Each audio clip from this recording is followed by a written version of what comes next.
भाद्रपद परिवर्तनी एकादशी पर बना दुर्लभ संयोग। एकादशी पर कर लीजिए ये 10 सरल उपाय। भाद्रपद माह के शुक्ल पक्ष में आने वाली एकादशी को परिवर्तनी या जल झूलनी एकादशी भी कहा जाता है। इस साल परिवर्तनी एकादशी का व्रत 14 सितंबर को किया जाएगा। ऐसे में एकादशी के दिन शनिवार का योग रहने वाला है। साथ ही गणेश महाउत्सव भी चल रहा है। ऐसे में इस दिन विष्णु जी के साथ साथ शनिदेव और भगवान गणेश की भी पूजा की जा सकती है। परिवर्तनी एकादशी का दिन भगवान विष्णु की पूजा अर्चना के लिए खास होता है। दरअसल इस दिन भगवान विष्णु पाताल लोक में करवट बदलते हैं। इस दिन व्रत रखा जाता है और इसके अगले दिन व्रत का पारण किया जाता है। इस साल परिवर्तनी एकादशी पर खास संयोग बन रहा है। आइए जानते हैं कि परिवर्तनी एकादशी के दिन कौन कौन से उपाय करें और कौन से कार्य नहीं किए जाते हैं। पौराणिक मान्यताओं के अनुसार चातुर्मास के दौरान भगवान विष्णु पाताल लोक में शयन में रहते हैं। कहा जाता है कि भगवान इस 4 महीनों में पूर्ण रूप योग निद्रा में रहते हैं। लेकिन भाद्रपद शुक्ल पक्ष की एकादशी तिथि को भगवान विष्णु करवट बदलते हैं। यही कारण है कि इस एकादशी को परिवर्तनी एकादशी कहा जाता है। मान्यता अनुसार परिवर्तनी एकादशी का व्रत रखने से पाजप्य यज्ञ जितना पुण्य प्राप्त होता है। नंबर 1, शनिवार के दिन पड़ रही परिवर्तनी एकादशी के दिन शनिदेव की पूजा जरूर करें। पूजा के दौरान शनिदेव का सरसों के तेल से अभिषेक करें। इसके बाद शनिदेव को नीले फूल, काले तिल, काली उड़द की दाल अर्पित करें। अब शनि मंत्र का ऊं सै शनश्चराय नमः का जाप करें। परिवर्तनी एकादशी यानी शनिवार के दिन जरूरतमंद लोगों को दान आदि जरूर दें। इस दिन आप तेल, तिल का दान के साथ साथ धन, अन्न, छाते और जूते चप्पल आदि का भी दान कर सकते हैं। इससे शनिदेव की कृपा आपके ऊपर बनी रहती है। नंबर 2, परिवर्तनी एकादशी के दिन दूध में केसर मिलाकर भगवान श्री हरि का अभिषेक करें। इसी के साथ विष्णु जी को पीले फूल की माला और पीली मिठाई का भोग लगाएं। इससे भगवान विष्णु अति प्रसन्न होते हैं और साधक को सुख और सौभाग्य का आशीर्वाद देते हैं। परिवर्तनी एकादशी पर माँ लक्ष्मी और भगवान विष्णु की पूजा करते वक्त केसर के दूध से दोनों का अभिषेक करें। यह उपाय आपको धन की प्राप्ति करने वाला माना जाता है। ऐसा करने से सुख समृद्धि आपके घर आती है और आपके घर पर सदैव देवी लक्ष्मी की कृपा बनी रहती है। नंबर 3, भगवान विष्णु को तुलसी सबसे प्रिय है और तुलसी को माँ लक्ष्मी का ही रूप माना जाता है। परिवर्तनी एकादशी के दिन तुलसी पर सुबह और शाम ढलते ही घी का दीपक जलाएं और 11 बार तुलसी के पेड़ की परिक्रमा करें। ऐसा करने से आपको शीघ्र ही असर दिखने लगेगा और माँ लक्ष्मी की कृपा से आपकी किस्मत चमक जाएगी। मान्यता है कि पद्मा एकादशी के दिन 7 तरह के अनाज गेहूं, उड़द, मूंग, चना, जौ, चावल और मसूर का सेवन नहीं करना चाहिए। ऐसा माना जाता है कि आज के दिन अगर इन 7 प्रकार के अनाजों से परहेज किया जाए तो दूसरों के बीच आपका वर्चस्व कायम होता है।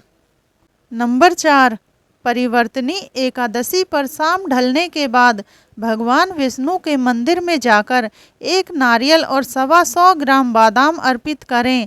ऐसा करने से आपके घर में आर्थिक समृद्धि बढ़ती है और धन में भी बरकत होती है। माँ लक्ष्मी की कृपा से घर में सुख शांति बढ़ती है और परिवार के लोगों में आपस में स्नेह बढ़ता है। ऐसा माना जाता है कि चातुर्मास में भगवान विष्णु पाताल लोक में शयन मुद्रा में रहते हैं और परिवर्तनी एकादशी के दिन करवट लेते हैं। इस शुभ मौके यदि हम गरीबों और ज़रूरतमंद लोगों की मदद करें व उन्हें अनाज का दान करें तो हमें बहुत ही शुभ फलों की प्राप्ति होती है। नंबर 5, मान्यता है कि पीपल के पेड़ पर भगवान विष्णु का वास माना जाता है, इसलिए परिवर्तनी एकादशी पर पीपल के पेड़ की पूजा करने से लाभ होता है। सुबह के वक्त पीपल के पेड़ पर दूध और जल चढ़ाएं और शाम के वक्त पीपल के पेड़ पर सरसों के तेल का दीपक जलाएं। इस उपाय को करने से आपकी ग्रह दशा में सुधार होता है और माँ लक्ष्मी की कृपा आपको प्राप्त होती है। नंबर 6, परिवर्तनी एकादशी के दिन चावल का सेवन नहीं किया जाता है। ऐसे में इस दिन जो लोग व्रत रखें या जो ना भी रखें वे चावल का सेवन ना करें। माना जाता है इस दिन चावल का सेवन करने से मन चंचल रहता है। परिवर्तनी एकादशी के दिन मांस मदिरा का सेवन ना करें। मान्यता है कि जो लोग एकादशी का व्रत ना भी करें वे इस दिन तामसिक चीज़ों से दूर रहें और सात्विक भोजन को ही प्रधानता दें। धार्मिक मान्यताओं के अनुसार परिवर्तनी एकादशी के दिन ना तो किसी को बुरा बोलें और ना ही क्रोध करें। एकादशी के दिन अपना अधिक से अधिक समय भगवान विष्णु की भक्ति में ही लगाएं। एकादशी का व्रत रखने वालों को इस दिन पूर्ण रूप से ब्रह्मचर्य का पालन करना चाहिए। नंबर 7, मान्यता अनुसार एकादशी का व्रत रखने पर जीवन के सभी दुखों से मुक्ति मिलती है, घर में खुशहाली आती है, कष्ट दूर रहते हैं और ग्रहों की अशुभता दूर हो जाती है। एकादशी के व्रत में शकरकंदी, कट्टू आलू, नारियल, काली मिर्च और साबूदाना का सेवन किया जा सकता है। इसके अलावा सेंधा नमक, अदरक, बादाम, दूध और चीनी को भी खान पान में सम्मिलित करते हैं। जो भक्त एकादशी का व्रत रखते हैं या अगर किसी के घर में कोई व्यक्ति एकादशी का व्रत रख रहा है तो उन्हें मांस, लहसुन, मसूर की दाल और प्याज आदि से परहेज करने के लिए कहा जाता है। नंबर 8, जब भी आप एकादशी का व्रत रखें तो उस दिन चावल, केला, बैंगन आदि वर्जित वस्तुओं का सेवन न करें। एकादशी व्रत के दिन कपड़े न धोएं, साबुन, तेल, शैम्पू आदि का उपयोग न करें। व्रत के समय किसी के बारे में गलत न सोचें और न ही किसी को गलत बात बोलें। जो व्यक्ति व्रत है उसे बाल, नाखून, दाढ़ी आदि नहीं काटना चाहिए, न ही परिवार के अन्य सदस्यों को ऐसा करना चाहिए। इस दिन घर की साफ सफाई से परहेज करते हैं क्योंकि झाड़ू लगाने से सूक्ष्म जीव मर सकते हैं। जीव हत्या का पाप व्रत को निष्फल कर सकता है। इसके अलावा एकादशी व्रत के अन्य नियमों का भी पालन करना चाहिए। नंबर 9, परिवर्तनी एकादशी के दिन गौ माता की सेवा करना उत्तम फलदायी माना जाता है। कहते हैं गाय माता में 33 करोड़ देवी देवता वास करते हैं और एकादशी पर गाय को हरा चारा खिलाने से घर में बरकत आती है, धन का अभाव नहीं रहता। इस दिन पीपल के पेड़ की पूजा करने पर भगवान विष्णु के साथ माँ लक्ष्मी की भी कृपा बरसती है। शाम के वक्त पीपल के वृक्ष के नीचे घी का दीपक लगाकर विष्णु सहस्त्र नाम का पाठ करना शुभ फल प्रदान करता है। ऐसा करने पर कर्ज से मुक्ति मिलती है। पैसों से जुड़ी समस्याएं दूर करने के लिए परिवर्तनी एकादशी के दिन भगवान विष्णु का केसर मिश्रित दूध से अभिषेक करें और उन्हें पीली मिठाई का भोग लगाएं। मान्यता है इससे दरिद्रता नहीं आती है। नंबर 10, परिवर्तनी एकादशी का व्रत मोक्ष प्राप्ति का फल प्रदान करता है। भगवान विष्णु की कृपा पाने के लिए एकादशी व्रत का बहुत लाभकारी माना जाता है। धर्म ग्रंथ के अनुसार इस दिन भगवान विष्णु की 5वें अवतार भगवान वामन रूप की पूजा करना चाहिए। इस व्रत के प्रभाव से पाप कर्मों का नाश हो जाता है। भगवान श्री कृष्ण को पीले रंग का फूल, तुलसी का पत्ता, माखन, मिश्री आदि अर्पित करने से शीघ्र प्रसन्न होते हैं। जन्माष्टमी का व्रत रखने से भी श्रद्धालुओं पर कृष्ण जी की कृपा होती है। इस व्रत के मौके पर उनकी मूर्ति या चित्र के सामने दीपक जलाएं और भजन कीर्तन करें। जन्माष्टमी के दिन बांसुरी और मोर पंख लाकर पूजा घर में रखने से घर की सुख समृद्धि में वृद्धि होती है और मनोकामनाएं पूरी होती हैं। नंबर 11, भगवान गणेश। भगवान गणेश मोदक, दूर्वा, लड्डू आदि अर्पित करने से शीघ्र प्रसन्न होते हैं। उनकी मूर्ति या चित्र के सामने दीपक जलाएं और गणेश स्तोत्र का पाठ करें। इससे जीवन के कष्टों से मुक्ति मिलती है। भाद्रपद पूर्णिमा के दिन यदि पति पत्नी चंद्रमा को दूध का अर्घ देते हैं तो दाम्पत्य जीवन में मधुरता बनी रहती है।